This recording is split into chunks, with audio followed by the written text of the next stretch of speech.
What's up, y'all? This is After Effects.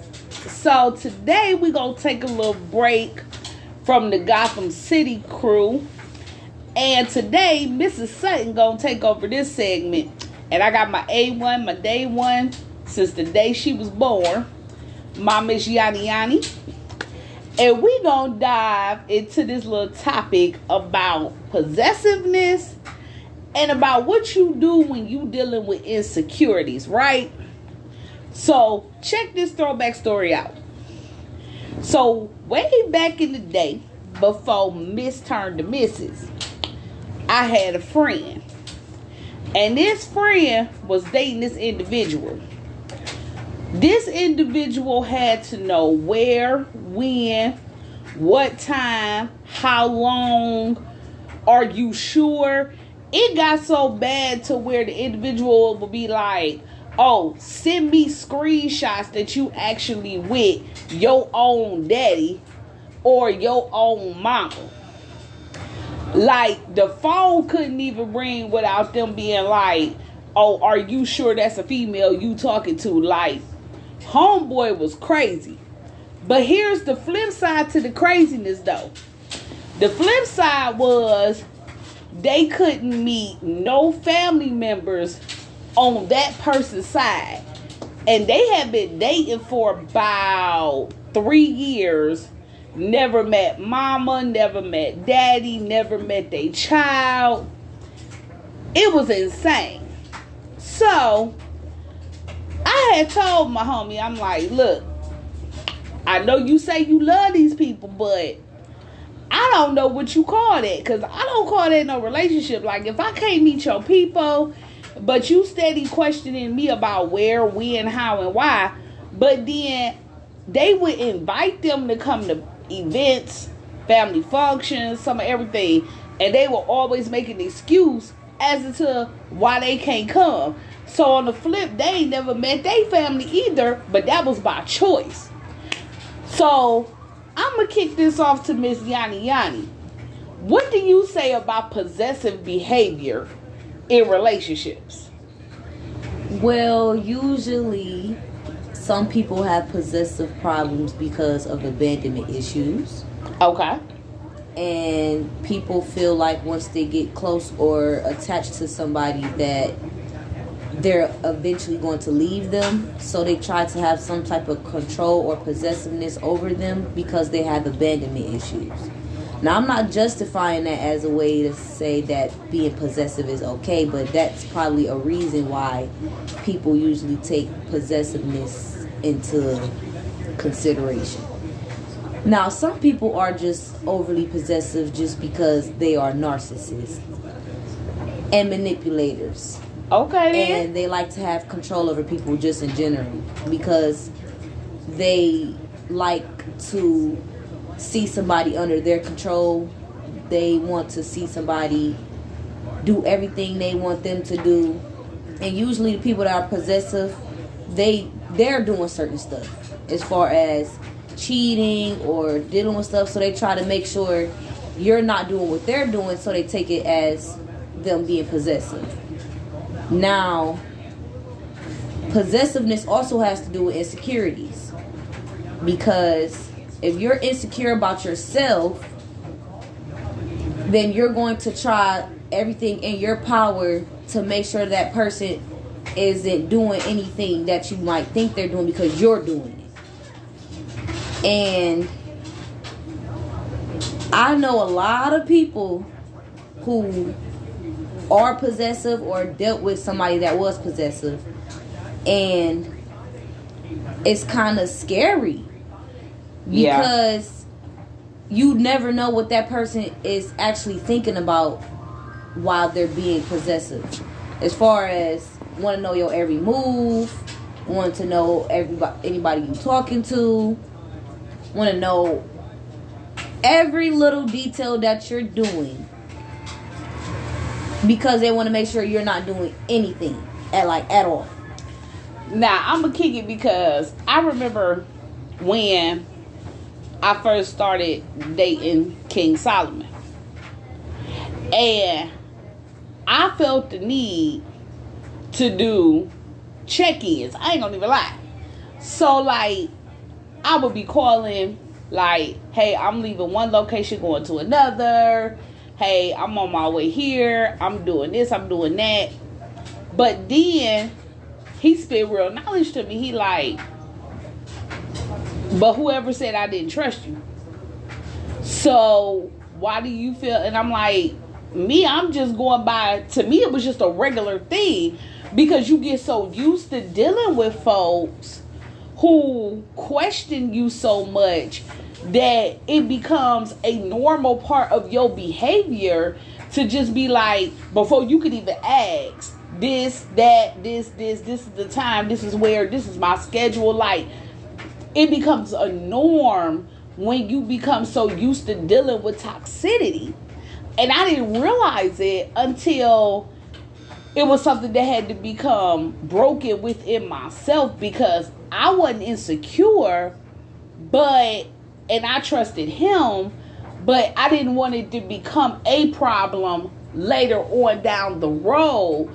So I would start like, oh, well, I'm here, I'm there, this is what I'm doing, this is where I'm going, this is how I feel. So I had to learn not to travel old stuff into new stuff and start making other people's problems somebody else's problems. As far as the insecurity thing, what I found is people play on their own insecurities. Like, people create stuff in their head that don't even be real, and you be looking at them like, how did you even come up with this? Like, you could say, I walked to the corner, left something at home, and went back. A person to say that's insecure, they'd be like, oh, so you walked to the corner, that dude wasn't at home, so you went back at home. And it's like, where did you hear that in the conversation? All I said was I left my wallet. How I'm gonna pay for what I wanted at the store?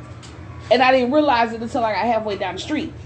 So you got to be careful, because a lot of people who are insecure, they're insecure within themselves, and then them be the ones that be creating all these narcissistic stories, and you be like, how did you even get that? Well, I guess we bringing King Solomon in on this, because he keep raising his hand, ladies and gentlemen. I'm just popping in and out. Excuse me. And the question is simple this. What happens when that possessiveness turns into abuse? Kiki, Yanni? Usually that's how it ends, because when you, like, back what Mrs. Sutton was just saying, it start off with small stuff like checking locations and trying to figure out where you at. Then you can get the person that want to pop up to your house unannounced. They want to start leaving harassing voice messages on your phone. And some people, when they be in a relationship, they think that that's love, because they think that that's somebody caring about them. Because, oh, you want to know where I'm at? Oh, he cared where I'm at. Oh, he coming over here unannounced. He just worried about me. No. That's being possessive. And usually being possessive turn into abuse, because let's say you leave a possessive person, it becomes a pattern. Yep. So if they was doing that while they was in a relationship with you, going back to the abandonment issues, now they feel like they don't have you under their will anymore. They can't control you. So then they become abusive, as far as breaking into your house, following you to work, hitting you, beating you, because now they know that you're trying to get away from the possessiveness, and the only thing they can do for you to be still in their control is to abuse you, because they want you to think or feel like you're still under their control. So yes, possessiveness does end up turning into abuse once a person realizes that they can't either control you anymore, or that you're trying to get away from the situation. But what I don't understand is, since when do we equate somebody putting their hands on you as love? Like, you got so many situations where a woman to get into an abusive relationship, but then say, oh, he hit me because he loved me. Like, how does somebody hit you because they love you? It's like they are missing the barrier. Like, yeah, we chastise our children because we want to teach them. Well, let me just jump in here real quick to answer a few of those. And I really wasn't planning on being in this episode whatsoever. However, based on the studies and information that I have acquired, I have never understood this, because this is the dumbest logic ever. As you just stated, he hits me because he loves me. That's not only a one-sided issue, that's also a flip role reversal as well. But the reason why a lot of people are in or get into abusive relationships, as much as this is not talked about or we want to put a band-aid on it, somewhere along the lines they've seen it somewhere. This might cause some issues between me and some other folks, but I have to state facts. I've never been the type to put my hands on a female. Facts. For several reasons. Number one, if I gotta put my hands on you, I don't need to be with you. This is something that me and Miss Sutton discussed from the get-go. Before we even enter a relationship, I told her 3 things. I said, number one, the word coward will never be associated with my name. Anybody that puts their hands on a woman has no balls and they have a uterus.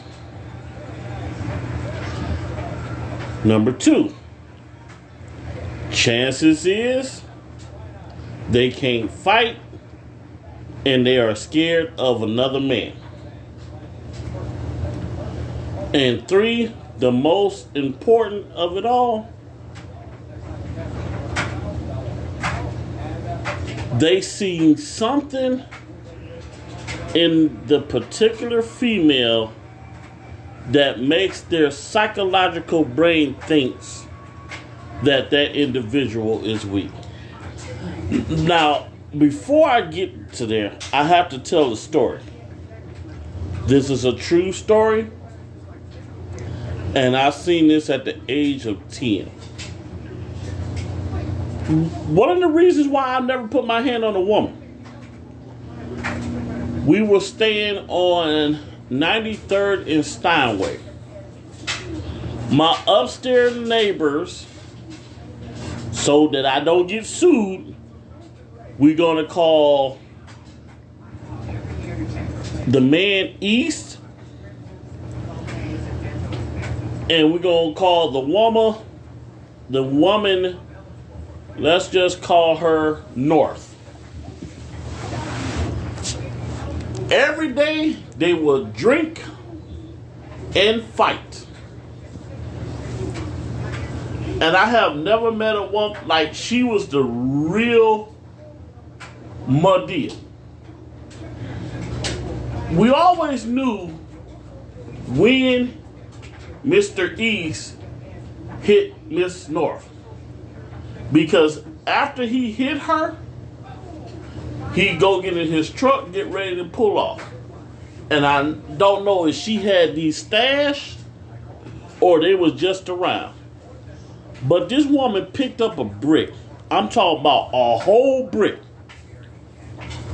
And as he is in the middle of the street, she launched that brick from the porch, and it broke out his windshield. One time, I was in the car with him to go to the store when she threw this brick. That man spent more money on windows for his truck than ever before. Like, I promise you, if she was pitching for the Indians, we would have won at least, bare minimum, 15 World Series by now. Like, I have never seen nobody throw a brick like that. Could you imagine? At least 90 feet, she threw this brick. And she ain't no bigger than our niece. Matter of fact, I think our niece is taller than she is. But that woman can throw a brick. I said that to say this.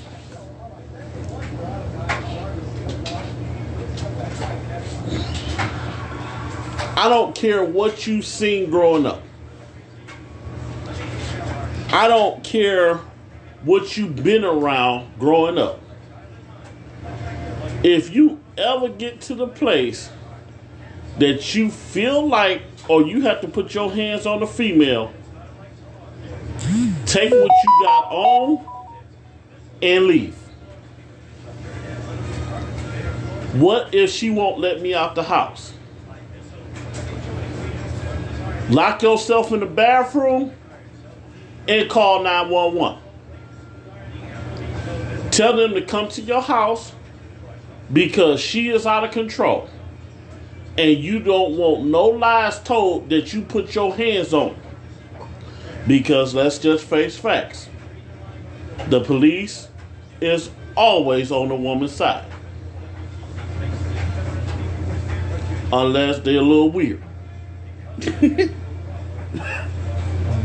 But again, I'm about to back out of it because this is between the ladies. Only cowards do stuff like that. I mean, I would say this, but I think that we need to flip this a little bit because, to be frank, what you said to some extent is very true. But you also find that there are individuals who want to control a woman because she's stronger than him. Whether that's educational wise, whether that's financial, whatever the situation is, they feel like a woman is supposed to be beneath them. So they figure putting their hands on this woman will make her come up under submission. And I hate that because I got kind of bad news for everybody that's currently listening. And don't y'all laugh at me when I say this. There is nothing that's going to stop her from elevating. Because, guys, whether we going to admit this or not, I'm telling you face facts. God has a special way he deals with ladies that's different from us. And they pretty much are given all avenues to be successful. Notice that God never told no woman to till the ground. Why? Because not only would they till the ground, they've been to cook dinner, knit some sweaters, barbecued, help a couple of animals give birth to their young. Guys only function on one dimensional. Now that's true. We can't, we don't want to do everything that y'all do. Why? Because short term, my life story. After everything I done went through, I get asked this question a lot. Well, how come you didn't become a drug dealer? Easiest question for me to answer. Number one, I don't trust people. Number two, it's too much work involved in doing drugs. Because literally, if I'm the big kingpin, and I know for a fact that the police is paying people for information that's looking for me, I gotta watch the people that's under me, making sure they ain't stealing my money. Then I gotta have people watch them to make sure that they ain't stealing my drugs. Then I gotta watch them to watch them to watch them to make sure they ain't over here talking to the feds and figuring out how much money they can get for turning me in. Then I gotta watch just in case somebody decide, you know what, because you so good to us, we're gonna throw you a party. That party will involve the FBI, CIA, local police department, the Marine Force. That's too much work. I don't need to think like that. That's how Satan got kicked out of heaven, because he started thinking. I don't want to think. I just want to be me. I want to eat my ribs and I'll be cool. If you want to be stupid, God help you. I'm happy where I'm at. I said that to say what? What does that have to do with being possessive? Easy. Only selfish, possessive people become drug dealers, woman beaters, and what is the word I'm looking for? Highly, well, screw it. Highly overrated sex addicts. Why? Because that's what it is. The reason why people gotta go get toys and become prostitutes is simply because they are possessive. People want to be prostitutes because they want to keep their money, or they like being beat on, or having different kind of. Wait, whoa, No. Time out. That is not true. That is not true. Okay, well, let me ask you a question. You said people don't want to be. 95% of the time, there comes a time, 5% are forced into prostitution. 5%? No, that number true. is way higher. That is not true. Can I finish this? Let me explain. Oh, this is about to be the podcast of the century. Let's get it. Let me explain to you why. Okay. You said that is not true, right? No. Okay. All right. So, where do I want to start? Yeah, I'll go ahead and start right here. Children have one job to do, which is what? Go to school. And what else? Anything else they parents think of? You're missing what I'm saying. What is children's only job? Grow up. Go to school and chores.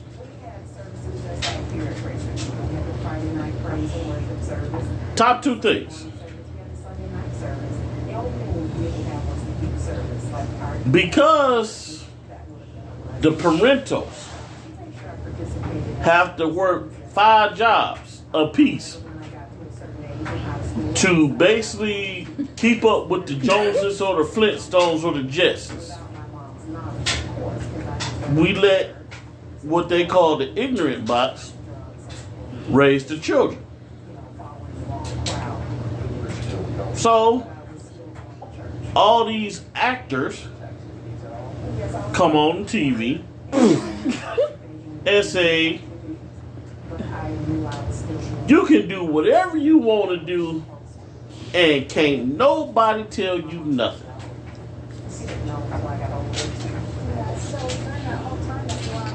So what do they start believing? I'm sorry, but that still doesn't justify. I'm going somewhere with this. I'm trying to get y'all to catch up with me. What do they start doing? Prostitution probably won't be the number one thing that they decide to do. Exactly. What will lead to that? It's a choice that you make, and then it's also sometimes forced, but it's not 5%. Okay. You figured that it's 50-50, correct? Yes. Let me ask you a question. 12-year-old girl begins to start making fake IDs to start sneaking into clubs, getting drinks, and sleeping with men 2-3 times their age. Is she a willing participant or is she forced?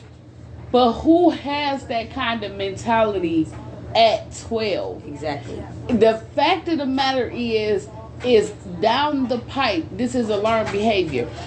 If you go talk I'm glad you said that. If you go talk to a stripper right now, a good 85% of strippers will tell you they are stripping because they're trying to pay for school. They will tell you they strip because they had to grow up fast. Maybe mommy was a drug dealer, daddy wasn't around, and But all they didn't you knew. just say that you said it wasn't a learned behavior? I didn't say it wasn't a learned behavior. What we said was it wasn't 5%. What we saying is, you're saying that 5%, and we can, Choices and decisions are made by the individual. But it's still a reason that pushes them to do that. It's not because I want to grow up to be a prostitute. No, you have reasons why you want to be one. Okay. Nobody don't wake up one day and be like, I want to be a prostitute. No, you struggling somehow financially. That's usually how that goes. Mm-hmm. Or let's say you dealing with a parent that forces you to do that act. That's force. You're forced. It happens more than we know, where parents force their children to sell themselves to men. yes. Oh, Because let's put it like this: children are pure, so Yeah. that's what people look for when their kids are getting sold. They sell their children because, as a 40-year-old, who gonna want a 40-year-old? That sounds sickening to say, but they want a kid that's pure. So their parent forces them into prostitution. So now when they grow up, they don't have a choice because now the only thing they know is to prostitute because that's all they got brought up to doing. So it's not a choice. Exactly. It's what they was forced to do at a young age that causes them to make that choice as they get older because that's all they was around and all Because they know. so lot of young people- you believe that our learned behavior continues?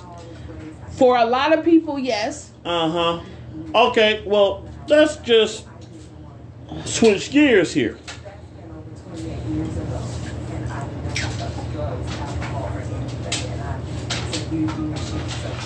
Pastors have a set of kids.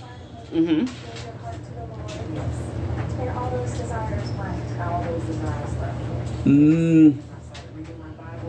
Very few, if any of them, have a strong faith in the Father. True. Is that a learned behavior or is that an inherent behavior? Okay, I'm going to answer your question like this. Being someone who was brought up, literally brought up in Christianity, being someone who adopted mother is a pastor. The problem with that is children rebel because they are conditioned to believe that there is no other life outside of this, or I disagree. I personally was in church Sunday, Monday, Tuesday, Wednesday, Thursday, sometimes Friday, and at least once a month on a Saturday. And on a Sunday, I was in 8 o'clock, 10 o'clock, 11 o'clock, and sometimes 4 or 5 o'clock in the evening service. And what happens is, at some point, a child is watching their friends or their peers, and oh, well, I want to go to this party on a Friday night, but my parents is telling me that going to this party mean I'm going to hell. See, it's a difference between raising your child up to believe in God and forcing the Bible down their throat or contorting the Bible to make your child conform to what you want them to believe in. I still disagree with that whole logic. Yes, ma'am. I'm sorry, but the way you worded that question, it cannot be answered, because you cannot say it's a learned behavior or is it an inheritance, because you learn inheritance. So when you learn inheritance, you still have a choice. Yes.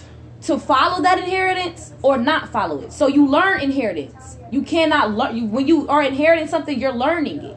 So you can't ask a question like is that learning or is that an inheritance? Because like I said, when you grow up, you learn your inheritance. Yes, you so do. you cannot act. That's a question that can't be answered, because you're going to learn either way it go, whether it's an inheritance or not. You're going to learn something. But then at the end of the day, that's your choice to either keep learning it or to find something that you want to learn or not learn, or however, you know what I'm saying? When you grow up, that's like what Auntie Carmen was saying.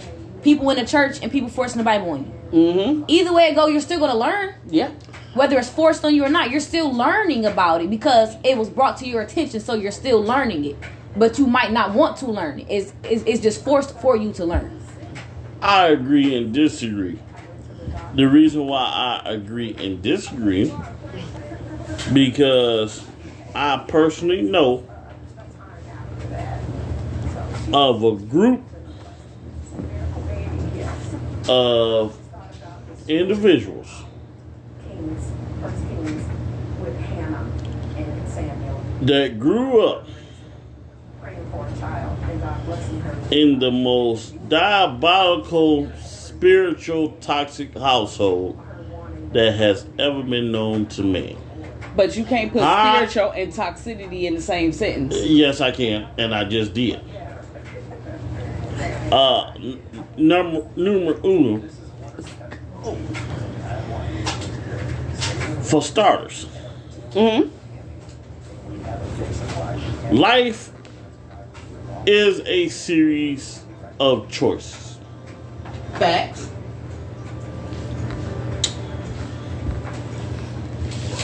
We make our own path. Right, wrong, there's no middle ground. Disagree. There's no middle ground whatsoever.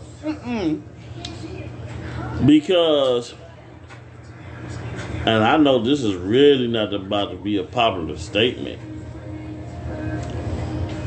if someone choose to sleep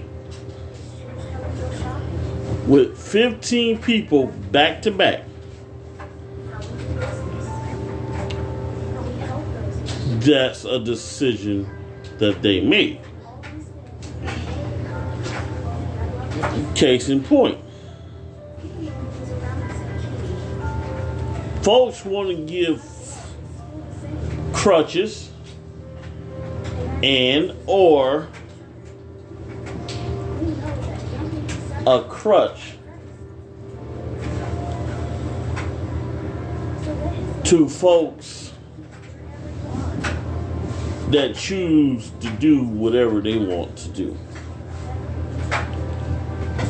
If you willingly know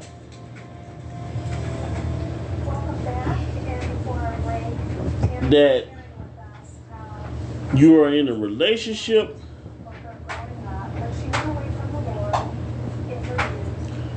then you also know the bylaws of that relationship, which is there are no cheating, Oh. there are no abuse,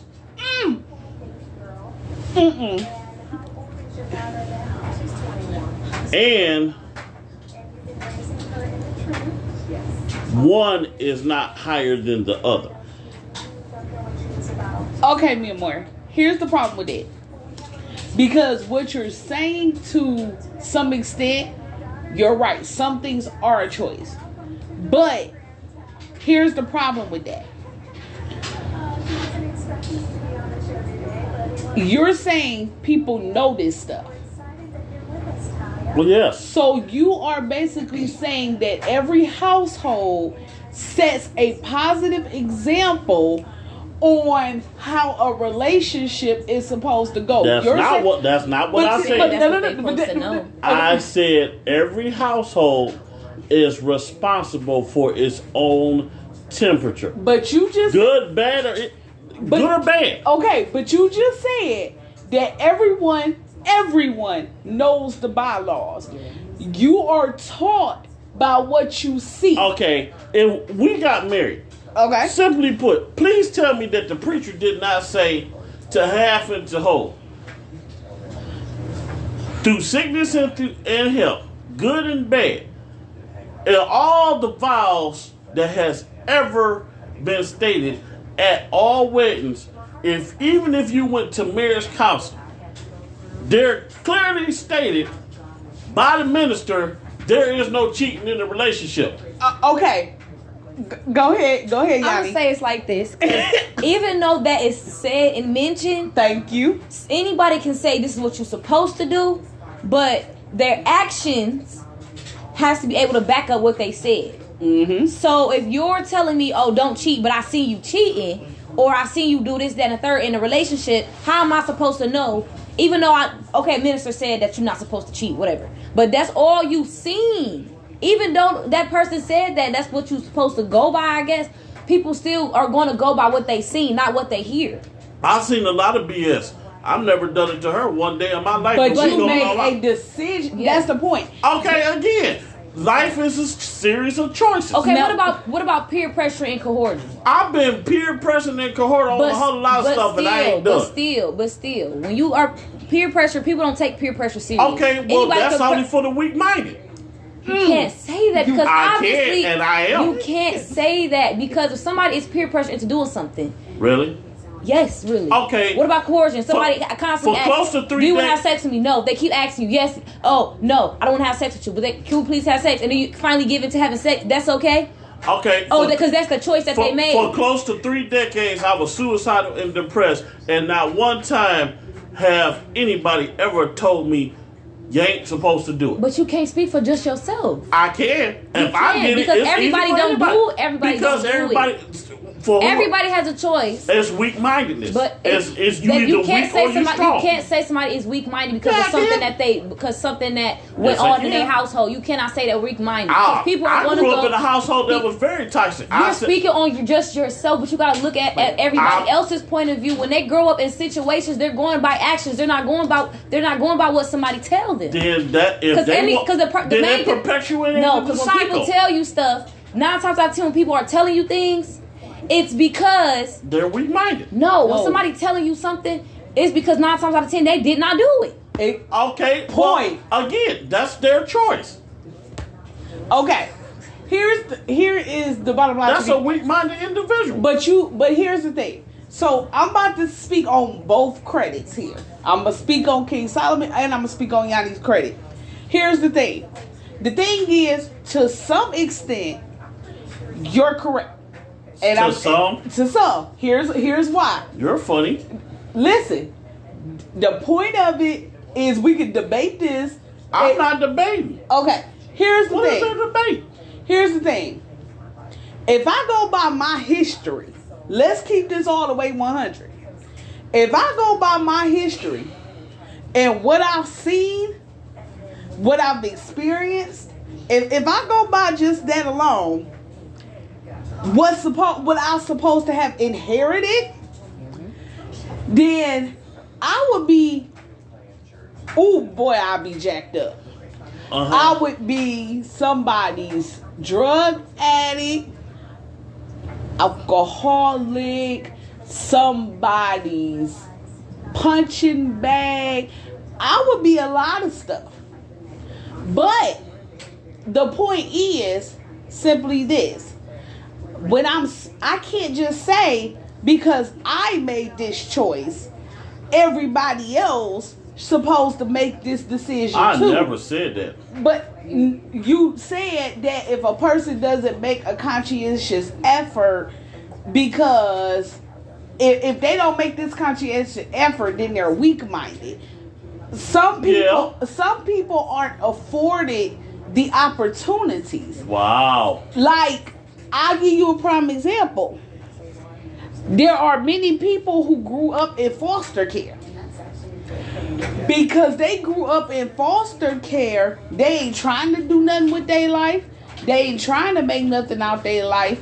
Some people who done grew up in foster care got 100 kids, ain't got custody of none There are of them. also many people that grew up in foster care that are doctors, lawyers, and judges. Exactly. You just gave Again, I just told you. It's not a split. It's not black or white. People make a decision that they want to travel based on what they want to do. I've seen a lot of drug use. I've seen a lot of abuse in my life. They had to learn that from somebody. I'm neither on drugs. I'm neither on abusive. I've never raised my hand. Exactly, because that's the choice you made. Somebody else might not made the same choice you made. Well, again, weak-minded. That don't make them weak-minded. It makes them very weak. No, it doesn't make them weak-minded because that's something that they grew up around. They get to carry a crutch the rest of their life? Nobody's not saying that, but you got to think about how everybody else grew up besides how you grew up. Okay. Well, all I'm saying is that people grow up, they see stuff, and why would I want to listen to somebody that's telling me not to do a specific thing when all I see you do is the exact same specific thing that you're telling me not to do? Weak-minded and need a crutch. I will never give anyone a bypass for that, because that's a lot of stuff that I've seen. I've seen abuse. I've seen attempted rape. Hell, I even seen some folks go at it trying to stab each other with knives. I've never once had that with anybody. Why? Because I'm going to use you as my prop. I'm going to be better than you. I'm not going to do that. See, but I guess I am going here. They have to make mistakes in order to know the right choice. No. Well, that you can say that. Now, on the flip, it's some mistakes you don't have. I mean, but I'm not saying you have to, but some people choose to go through that mistake first before they make a choice. You can't be like, oh, well, then. And I never hang around with them people. I roll by myself. This is why I walk alone.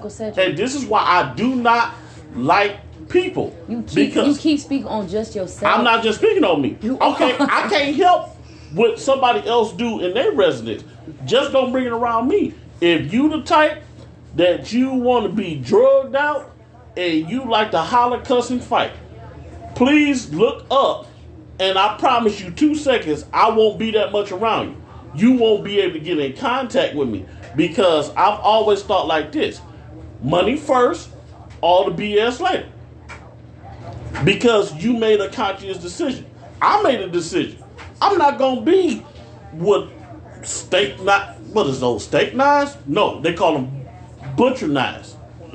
I'm not going to be with no butcher knives with nobody I'm supposed to be in a relationship with at their throat.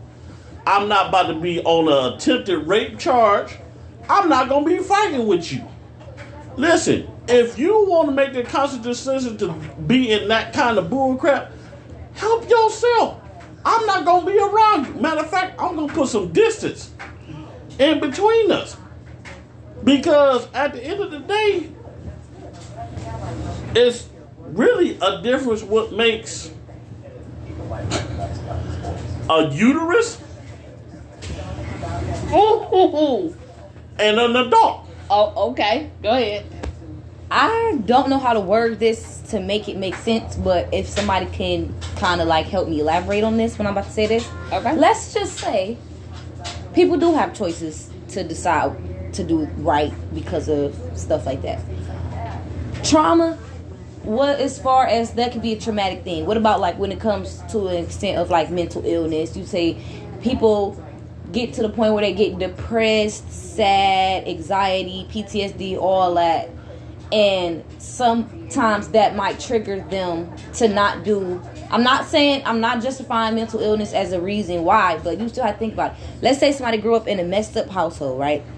They still can make the choice to do right, but then they still have to deal with that trauma, and it causes them to have all type of mental illnesses and stuff, and now they're dealing with being depressed and suicidal. But is that a choice that they made? Is that a choice that somebody makes because they did end up doing the right thing, but they still have to live with the trauma and the abuse and the neglect from home, even though they don't have to go out here and be physically killing nobody or harming nobody because of what they did, but now they're doing the right thing and it's still causing them to have all the extra stuff with the mental illness and stuff. So is you saying that's a choice too? And here's the crazy part. I'm going to speak on that because she brings up a very valid point. Oh, I was about to add to it. As far as mental illness is concerned, taking it from somebody that has experience, that is a very slippery slope.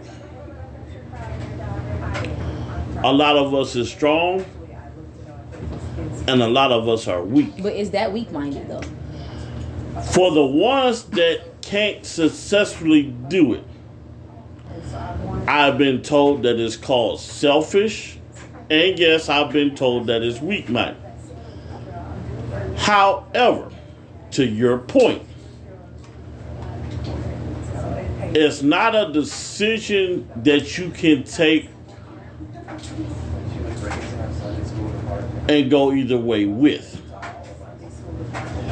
But for those that are listening, I will say this.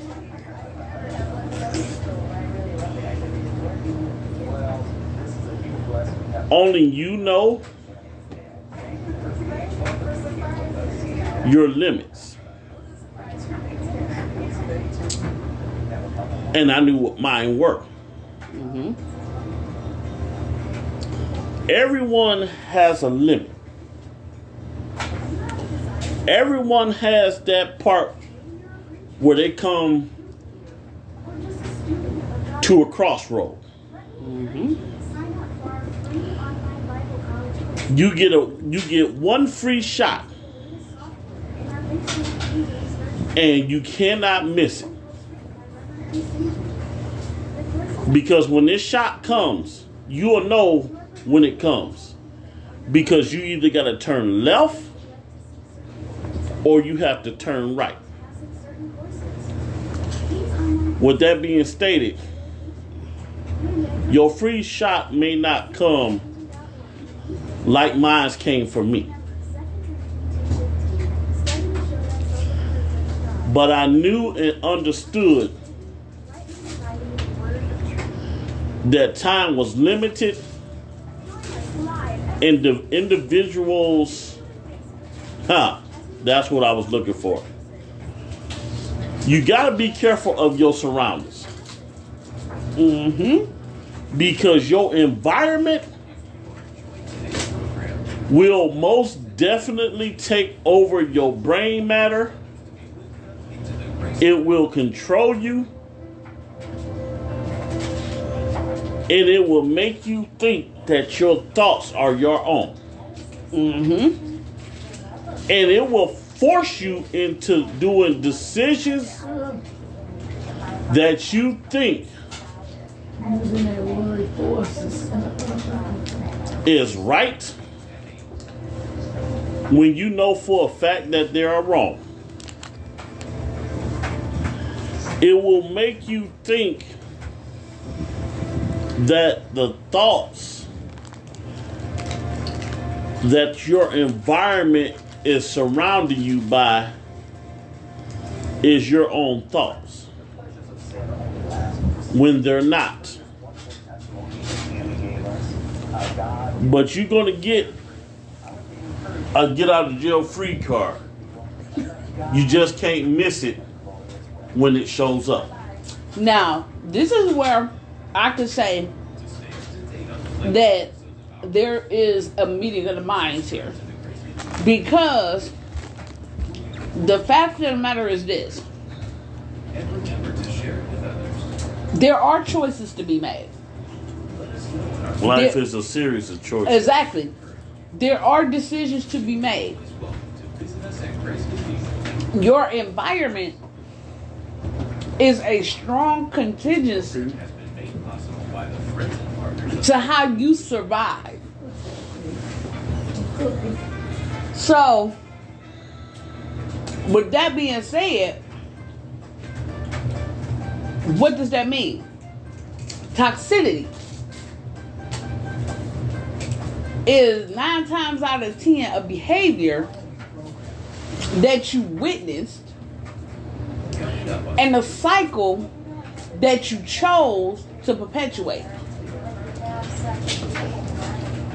Insecurities come from what you hear. When you tell a person consistently something, they begin to believe it. When you tell somebody that they are nothing, when you tell them they're nothing long enough, they begin to believe that they're nothing. I agree. Then they start operating in what? Nothing.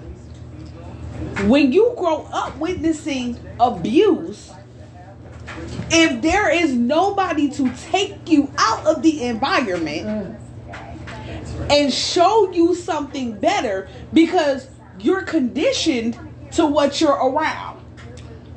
So therefore, if you don't have nobody snatch you out of that and show you something different and not just speak these words to you, but walk this life with you. You call it sometimes a crutch, but the truth is there are some people that are not going to get to the other side unless you take their hand and hold it and walk them to a point to where they become mature enough to walk on their own. What I call a crutch, and I will always call it a crutch, is people using falsified evidence appearing to be real. People use falsified evidence appearing real, I will agree, to justify certain actions. What I'm displaying is we all at some point came to that crossroad when we made the decision to say we're getting married. I had to go through a thought process, not because I was questioning what I was hearing from God, but I wanted to make sure what I brought into this marriage wasn't a bunch of junk, wasn't a bunch of mess. I wanted to make sure that I was bringing into the marriage and being as transparent as possible to say, you know what? I've never seen how a successful marriage is supposed to go. But if you're willing to teach me the little bit you know, and I'm willing to teach you the little bit I know, we can walk this thing together. And that's what we've done for almost 4 years. We have not always been perfect at it. We have made some mistakes. Now, we ain't made the mistakes that has cost us marriage as far as infidelity and all that crap, because we don't believe in that mess. And it's been solidified we wasn't going through all that. I already told you, ever since this whole situation with these animals outbreak of people sleeping with their dogs, I'm not going nowhere because Exactly. I'm scared. But we ain't had them problems. But learned behavior. Come on, Miss Yanni. Learned behavior. There was no proper communication because we were not taught how to communicate. Oh, you know what? I'm going to say this. That wasn't our problem. You want to know what our problem was? And people are not about to like what I'm getting ready to say, but whatever. We spent the first 2.5 years of this marriage proving people wrong. Trying to. Literally. Yeah. Because no matter which way it came from, the one main thing that they kept saying about both of us is that we couldn't do it. Exactly. So, Not realizing who we had on our team. right. We tried to kill ourselves. Me literally That's understatement. tried to kill ourselves to prove a point that didn't need to be. But that goes back to the word. But again, we were possessive, which we were. Yeah, We and was- insecure. and very insecure. Right. Because here you got my side talking about I wasn't making no money. I wasn't good enough for you to marry. That I, basically I ain't SHIT. And that you need to find somebody on your own level. Some folks in your inner circle talking about that she has insecurity issues and she don't finish nothing and she can't stay stable. So what did we do? We picked up each other's bag and was like, you know what? Watch this. Yep. And we ran the whole mile. But the question They ain't on there died because of it. now here comes the question, Ms. Yanni. If possessiveness and insecurity starts in a relationship, do you carry that on to marriage? No. Yes. Oh, I'm sorry. I thought you was asking me like, do you do that? But yes, it does. It does carry on to marriage. Okay. Now that it does. It does. And here's the Actually, crazy part. it's not just marriage. It's in a relationship. Mm-hmm. Because here's the kicker. And I think this was the point that she was trying to make. Even if you don't pay attention to it and separate yourself from it, there's this thing that I've been learning about recently. Emotional baggage. Invisible seeds. And that's the point that we've been making. You can't necessarily say that a person is a certain way because they chose something. The thing is, when we are created and shaped in the womb, God give us free choice. He does. In the same token, seeds are planted, and we have been taught. True. He still give us free choice. Yes, but those seeds that are planted, Okay. we have a choice. Like Okay, the well, seasons, you're right. We like do have the- a choice. like the when seasons people change. was telling me that you was cheating on me and I was cheating on you, we could have made the decision to leave each other right then and there. but when you know better, you do better. Okay, but you just said that, Now, this is what I'm saying. Seeds get planted. When seeds, if you let it. if you let it, but from the age up, from conception, come on, Yanni, from conception up until you reach the age that is deemed maturity, what choices do you have? You're following what you see and what you've been brought up in. Once you come to that age of maturity, then you begin to keep what you want to keep and discard what you don't want to keep. But that's 12 years of your life that somebody else has been planting this seed, planting that seed, teaching you this, showing you What this. about the ones of us that has never had seeds planted? And still- Everybody has had seeds and planted. turned out phenomenal. Everybody has had seeds I planted. disagree with that wholeheartedly. Good, bad, or indifferent. Everybody has had seeds planted. Not if you turn off. It took a seed to get you here. Again. Every seed is planted. Again, not if you turn off. Because I told you in the beginning, your first heartbreak, which people will never accept, Is your parents. is your parents. That's facts. People won't accept that. But that's a seed. Yep. And If you let it. Now, you guys, we gonna have to kick off with a part 2 to this, because this thing got real juicy. Stay tuned. Real petty, if you ask me. Ignore him. Part 2 coming. Peace out, After Effects.